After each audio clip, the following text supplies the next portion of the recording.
प्रश्नपत्र लीक को लेकिन विरोधी दल जो भाव में तांकर आचरण और उच्चारण प्रदर्शन करुछंती ये निश्चित भाव में गोटे सभ्य समाज को एवं शिक्षित समाज को व्यथित करुछि। केवल मुद्रार गोटे पार्श्व से देखा जाउछि किंतु मुद्रार अपर पार्श्वटी से देखि पारुनांती। मुझे कहवा को चाहिए ये प्रश्नपत्र लीक घटना रे इंटेंशन को सबुठारु अधिक गुरुत्व प्रदान करा जाए। भारत वर्ष रे भाजपा शासनाधीन हेबा परठारु एवं ओडिशा रे मध्य भाजपा शासनाधीन हेबा परठारु प्रश्नपत्र रे केउ भली भाव रे स्वच्छता अणा जाई पारिबो सेतिपई सर्वाधिक ध्यान आम माने दैछंती। आपण माने जानिथिबे जे कांग्रेस सरकार जेतेबेले केंद्र रे शासनाधीन थिला सेतेबेले 2004 मसिया रे एआईपीएमटी पेपर लीक रो कथा अछि। 2006 रे सीबीएसई क्लास 12 रो अकाउंटेंसी पेपर रो लीक रो कथा अछि। 2007 रे एआई ट्रिपल पेपर लीक कथा अछि। 2008 रे पीएमटी मे 2011 रे एआई ट्रिपल 2012 रे एम्स एंट्रांस पेपर 2013 2014 ये अनेक उदाहरण सेतिरे अछि। किंतु इंटेंशन से समय रे सरकार रो कौन थिला लोक माने संदिहान रे थिले। सेहि भली भाव रे ओडिशा रे मध्य 2015 मसिया रे police recruitment paper leak matric paper leak 2019 रे हिची एवं ओटीईटी रे तो क्रमागत भाव रे प्रश्नपत्र प्रकट हेउतला। 2016 मसिया कहंतु 2019 मसिया कहंतु 2022 मसिया कहंतु लक्ष लक्ष आशायी छात्र छात्री प्रति को व्यथित करुला। से भली ओडब्ल्यूएससी रो जेई एग्जाम 2023 रे जो भली भाव रे केलेंकारी हेतिला ताहा सभ्य समाज शिक्षित समाज को मध्य व्यथित करिछि। किंतु से समय रे गोटिए कथा सर्वसाधारण रे थिला जे सीट बिक्री चलिछि।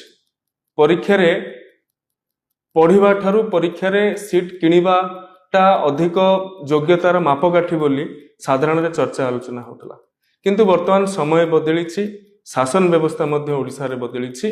जो व्यक्ति आज गोटे एभली एक संवेदनशील व्यवस्था को राजनीतिर रुटी सेकिबार व्यवहार करुछंती तांकर नेतृत्व नेउथुबा समय रे जो भली भाव रे ये सब घटना गुड़िक घटी आसुथला एवं सेही व्यवस्था देकी ही आमे सरकार को आस्तिलु। किंतु आमर मुख्यमंत्री श्रीजुक्त मोहन माझी महोदय नेतृत्व रे जेतेबेले सरकार रे नुआ आईन अणागला विधानसभा रे प्रश्नपत्र प्रकट करने कथा को लेकी जेतेबेले आमे सब इन्स्पेक्टर एग्जाम बेले त्वरित ढंगरे आमे पदक्षेप नैथिलु एवं 100 रु अधिक व्यक्ति विशेष को कोर्ट चलाण करा जायथिला। से समय रे गोटे सरकार रो इंटेंशन सामना को आस्तला। किंतु वर्तमान असह्य काईकि होउछि प्रधानमंत्री ऊपर को केंद्र शिक्षा मंत्री जो कार्यधारा इतिमध्य रही हायर एजुकेशन इंस्टीट्यूशन भारत वर्ष रे पाखापाखि 2014 रु 2024 भितर 25% बढ़ी। ग्रॉस एनरोलमेंट रेशियो जेतेबेले एनडीए सरकार को आसिला सेतेबेले 23% थिला, वर्तमान 30% रे आसिक पहुंचलानी। आपण आईआईटी रो कथा कहंतु, आपण एनआईटी रो कथा कहंतु, आइजर रो कथा कहंतु, आईआईएम रो कथा कहंतु, ये 10 वर्ष 2014 रु 2024 भितर 43 टी प्रीमियर इंस्टीट्यूशन नुआ खोला सरी। जो समय रे 2014 पूर्व ताहा विभिन्न राज्य गुड़ाक स्वप्न थिला आज ताहा वास्तवतार परिणत होइछि। तेणु किछि राजनैतिक दल वर्तमान छात्र आंदोलन को जो भाव में भ्रमित करुछंती एवं केंद्र शिक्षा मंत्री जो प्रयास रही जातीय शिक्षा नीति को लागू करिबारे पीएम श्री रो कथा कहंतु, पीएम उषा रो कथा कहंतु, निपुण भारत मिशन रो कथा कहंतु, ये सब को लागू करैला परे गोटे उपनिवेशवादी मानसिकता रे जो भाव में भारतीय शिक्षा व्यवस्था जर्जरित होउतिला सेथुरु मुक्ति मिलिछि।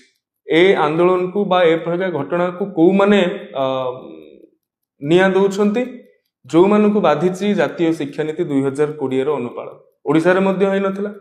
आम सरकार आसिला पर आमे जातीय शिक्षा नीति को अनुपालन करिथिलु एवं मातृभाषा रे शिक्षादान मातृभाषा को गुरुत्व प्रदान जो मानकु बाधिछि से माने वर्तमान ए प्रकार विभ्रांतिकर परिस्थिति सृष्टि करुछंती।